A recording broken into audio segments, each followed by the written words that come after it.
In the early hours of a cold morning, deep within Russian territory, a sudden explosion shatters the quiet. It's not a missile, not a bomber, but a small, unassuming drone that has just struck a strategic target hundreds of kilometers from the Ukrainian border. If you're new here, make sure to like the video and subscribe to the channel for more great content. This isn't a scene from a movie. It's the new reality of the war in Ukraine.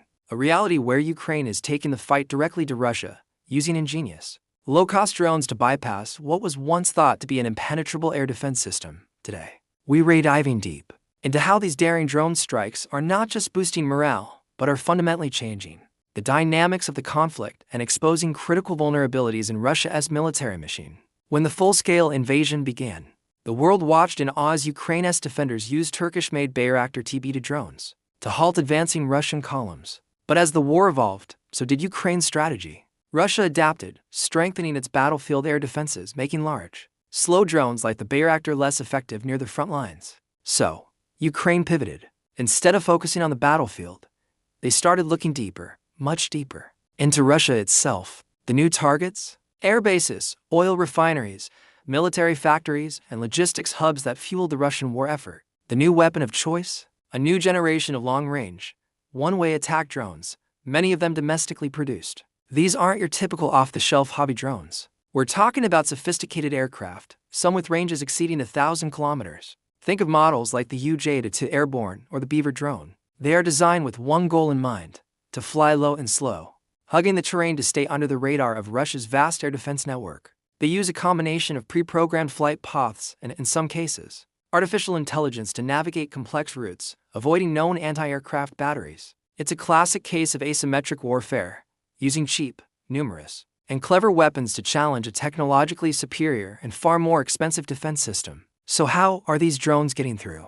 Russia's air defense is built in layers. The crown jewels are the S-400 and S-300 systems designed to shoot down high-flying bombers, fighter jets, and ballistic missiles. They are incredibly powerful, but they have a blind spot: low-altitude, slow-moving targets. Think of it like a state-of-the-art security system designed to stop a bank robber, but it can't see a mouse sneaking through a crack in the wall. The drones are the mice. The vastness of Russian territory is another key factor. It's simply impossible to cover every square kilometer with advanced radar and missile launchers. Ukraine's planners are exploiting these gaps, sending their drones on long, looping paths over rural areas where air defense coverage is sparse or non-existent. The impact of these strikes is multifaceted. First, there's the direct military damage. Every time a drone hits a fuel depot, it disrupts supply lines. Every strike on an airbase forces Russia to pull back its valuable aircraft, like the Tu-95 strategic bombers, further away from Ukraine. This reduces their operational efficiency and adds strain on their logistics. We've seen successful hits on airfields in Engels and Ryazan, hundreds of kilometers from the border, demonstrating a reach that was previously unthinkable. These aren't just pinprick attacks. They are a systematic campaign to degrade Russia's ability to wage war from its own heartland. Then there's the economic impact. The recent wave of attacks on Russian oil refineries has been particularly effective. These strikes have reportedly disrupted a significant portion of Russia's refining capacity. This doesn't just affect the military's fuel supply.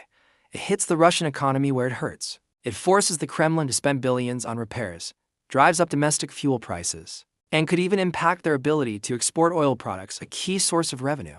It's a brilliant strategy, turning Russia's own economic engine into a vulnerability. But perhaps the most significant impact is psychological. For a long time, the conflict was something happening over there for many ordinary Russians, far away from major cities like Moscow.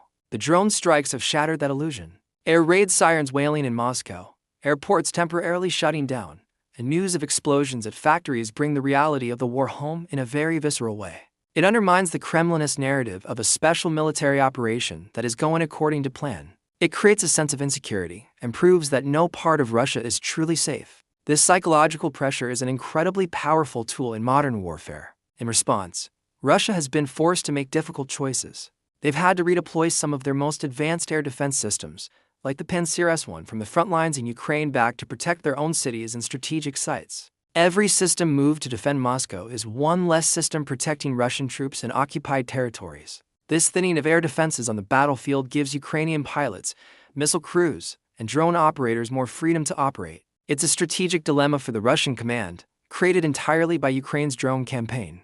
They are being forced to choose between protecting their rear and reinforcing their front. Ukraine's innovation isn't stopping. They're constantly developing new types of drones. We're hearing about Sea Babies, unmanned naval drones that have successfully targeted ships in Russia's Black Sea Fleet, effectively pushing the fleet out of the western part of the sea. On land, they're developing drones with better stealth capabilities, longer ranges, and more powerful warheads. There's even talk of incorporating AI to create swarms of drones that can coordinate to overwhelm defenses.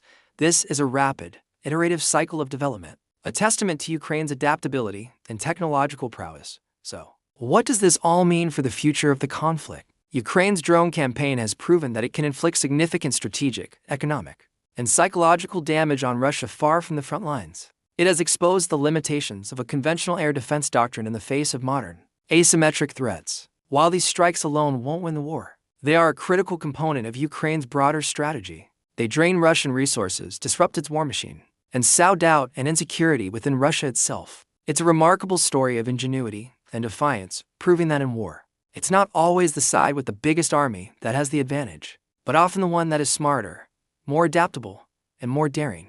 Thanks for watching. If you found this analysis interesting, please consider liking this video and subscribing to the channel for more deep dives into modern warfare and geopolitics. Let me know in the comments what you think about Ukraine's drone strategy. Stay safe and see you next time.